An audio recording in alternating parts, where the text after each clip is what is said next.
Басана вазасы. Басана вазасы бұл тізімдегі ең көне жәдігерлердің бірі.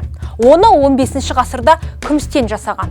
Аңыз бойынша Неаполь маңындағы ауылдың бірінде қалыңдыққа сыйға тартады қыздың туысқандары. Алайда сол түні қалыңдық өлі күйінде табылады. Қызды жерлегеннен кейін оның туысқандары вазаны өздеріне жәдігер ретінде, мұра ретінде бір-біріне сыйлайды.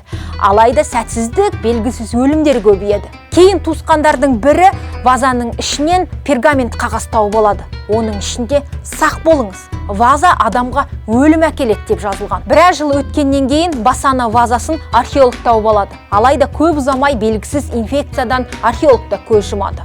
Бірнеше жылдан кейін белгісіз бір себептермен Басана вазасы бір адамның қолына түседі. Ол вазаны түкке тұрғысыз нәрсе деп терезеден лақтырады. Өтіп бара жатқан полицияның қасына құлағанмен ваза сынбайды.